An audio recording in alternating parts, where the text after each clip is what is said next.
ইরানের সঙ্গে আলোচনার দাবি ওড়ালেন আমেরিকার প্রেসিডেন্ট ডোনাল্ড ট্রাম্প। ইরানের এয়ার ডিফেন্স, বায়ুসেনা, নৌসেনা এবং নেতৃত্বই শেষ। ইরান কথা বলতে চায়, কিন্তু এখন আর সময় নেই, অনেক দেরি হয়ে গেছে।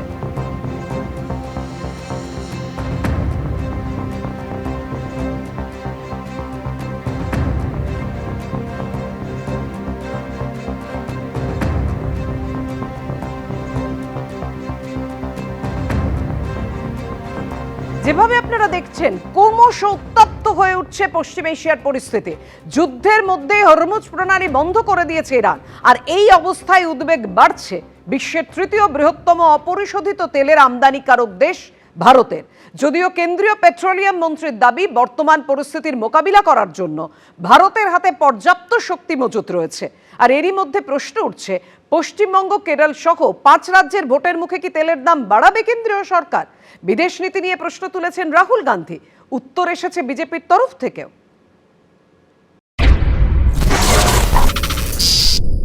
যুদ্ধ চলছে পশ্চিম এশিয়ায়, আর তার আঁচ এসে পড়েছে ভারতে। সম্প্রতি দুদিনের ইসরায়েল সফরে গিয়েছিলেন প্রধানমন্ত্রী নরেন্দ্র মোদী, আর মোদী দেশে ফেরার দুদিনের মধ্যেই ইরানে হামলা চালিয়েছে ইসরায়েল। আমেরিকা ও ইসরায়েলের যৌথ হামলায় নিহত হয়েছেন ইরানের সর্বোচ্চ নেতা আয়াতুল্লাহ আলী খামেনেই। এই অবস্থায় ভারতের বিদেশ নীতি নিয়ে প্রশ্ন তুলেছেন লোকসভার বিরোধী দলনেতা রাহুল গান্ধী। সোশ্যাল মিডিয়ায় তিনি লিখেছেন, ভারতকে নৈতিকভাবে স্পষ্ট থাকতে হবে। আন্তর্জাতিক আইন ও মানুষের জীবন রক্ষায় আমাদের স্পষ্টভাবে কথা বলার সাহস থাকা উচিত।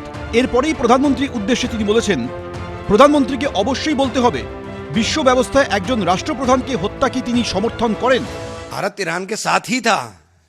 भारत की विदेश नीति ईरान के सपोर्ट में ही है, शुरू से ही है, कोई नया नहीं है। और ये खामियाजा हमें भुगतना पड़ेगा, देश को भुगतना पड़ेगा। दिखाई दे रहे हैं हालात हमें। বৈদেশিক নীতি কি হওয়া উচিত, দেশের আভ্যন্তরীণ নীতি কি হওয়া উচিত, অতএব কখন কি নীতি নিতে হবে মোদিজির ওপর ছেড়ে দিলেই ভালো করবে।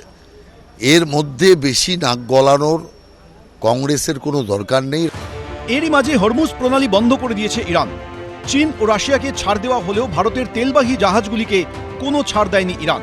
আর এই অবস্থায় উদ্বেগ বাড়ছে ভারতে, কারণ বিশ্বের তৃতীয় বৃহত্তম অপরিশোধিত তেলের আমদানিকারক দেশ হল ভারত। ইরাক, সৌদি আরব, সংযুক্ত আরব আমিরশাহী, কুয়েতের মতো দেশ থেকে ভারতের আমদানির প্রায় অর্ধেক অপরিশোধিত তেলই আসে এই হরমুজ প্রণালী হয়ে। দৈনিক হিসেবে ধরলে যা প্রায় 27 লক্ষ ব্যারেলের কাছাকাছি। যদিও সরকারি সূত্র অনুযায়ী দেশে এই মুহূর্তে 25 দিনের অপরিশোধিত তেল এবং 25 দিনের পেট্রোলিয়াম পণ্য মজুত রয়েছে, অর্থাৎ সব মিলিয়ে 50 দিনের জ্বালানি মজুত রয়েছে দেশে। পেট্রোলিয়াম মন্ত্রী হরদীপ সিং পুরী জানিয়েছেন, বর্তমান পরিস্থিতির মোকাবিলা করার জন্য ভারতের পর্যাপ্ত শক্তি মজুত রয়েছে। যদিও আন্তর্জাতিক বাজারে বাড়তে শুরু করেছে অপরিশোধিত তেলের দাম, যার জেরে ভারতেও তেলের দাম বাড়ার আশঙ্কা তৈরি হয়েছে। সামনেই পশ্চিমবঙ্গ, কেরল সহ 5 রাজ্যের ভোট। বর্তমানে তেলের দাম নিয়ন্ত্রণ রাষ্ট্রায়ত্ত তেল সংস্থাগুলির হাতে থাকলেও প্রশ্ন উঠছে, ভোটের আগে কি পেট্রোপণ্যের দাম বাড়ানোয় সায় দেবে কেন্দ্রীয় সরকার?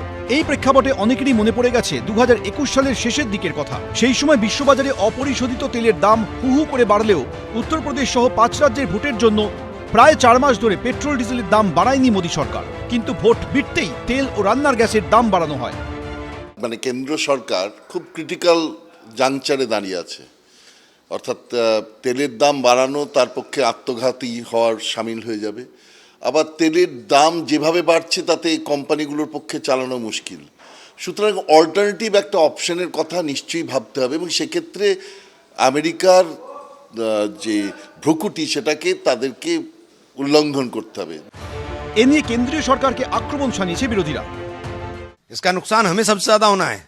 यहाँ तेल की कीमतें बढ़ेंगी, महंगाई बढ़ेगी, सब चीजें बढ़नी है। यहाँ কেন তেলের দাম বাড়াতে হবে?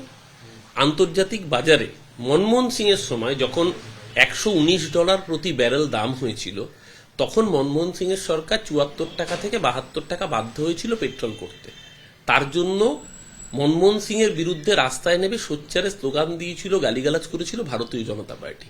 আর 2012 সালে যে $119 ছিল, আজ থেকে 4 মাস আগেও সেই পেট্রোলের ক্রুড অয়েলের দাম ছিল $55 প্রতি ব্যারেল, অর্থাৎ 2012 থেকেও অর্ধেক দামে পেট্রোল কিনেছে। তখন কি দেশের মানুষ কোনো রিলিফ পেয়েছিল? 1 পয়সাও রিলিফ পেয়েছিল? পায়নি। উত্তর দিয়েছে বিজেপিও। তেলের দাম কোনো রাষ্ট্রের ওপর নির্ভর করে না, আন্তর্জাতিক বাজার এবং আন্তর্জাতিক পরিস্থিতির ওপর নির্ভর করে। সেই কারণে আন্তর্জাতিক বাজারে তেলের দাম বাড়লে কোনো একটি দেশের পক্ষে তেলের দাম কমিয়ে রাখা সম্ভব নয়, কিন্তু কি পরিস্থিতি হবে সেটা পরবর্তীকালে বোঝা যাবে।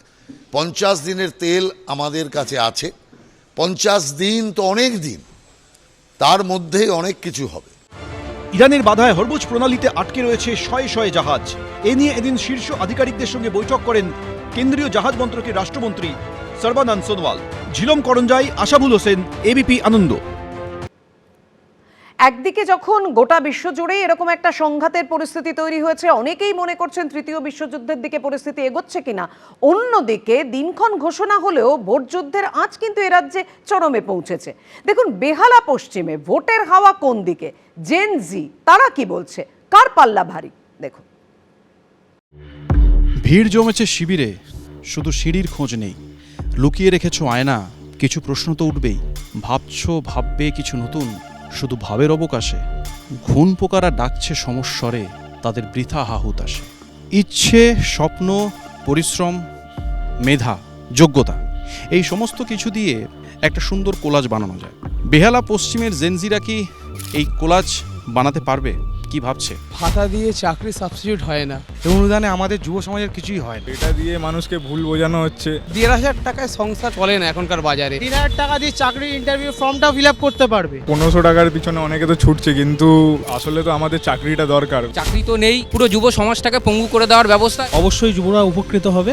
ভাতা ভিক্ষা দিয়ে সরকার চাইছে কোনোভাবে টিকে থাকতে। রাজ্য সরকারের এই প্রকল্পটাকে অবশ্যই সাধুবাদ জানাচ্ছি। কেন্দ্রীয় শ্রমমন্ত্রী বলেছেন 18,000 চাকরির মেলা থেকে নাকি 2,22,00,000 নাকি চাকরি এখান থেকে নাকি হয়েছে গোটা ভারতবর্ষ জুড়ে। তোমার কি মনে হয়? কেন্দ্রীয় সরকার অনেক কিছুই বলে, কিন্তু সেই চাকরি আমরা এখনো অবধি চোখে দেখতে পাই না। मेला থেকে কারা চাকরি পেয়েছে কাউকে তো দেখতে পাচ্ছি না। কোথায় সেই জিনিসগুলো? बंगाल में जॉब है ही नहीं। 26,000 चाकरी चोरी हो गया, दूसरे स्टेट में जा रहे हैं जॉब के लिए। यहाँ का सरकार बोलती है कि घुंगनी बेचो।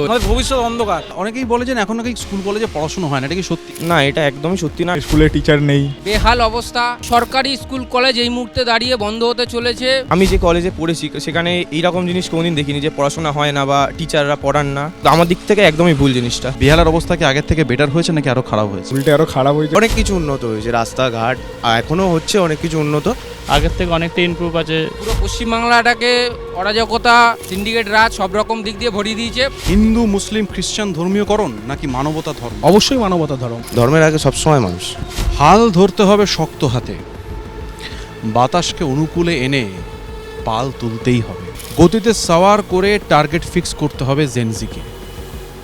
বেহালা পশ্চিমের পর আমরা শুনে নেব অন্য কোনো কেন্দ্রে জেনজি বলছে কি। আর আপনারা চোখ রাখুন এবিপি আনন্দ। এবিপি আনন্দ, এগিয়ে থাকে, এগিয়ে রাখে।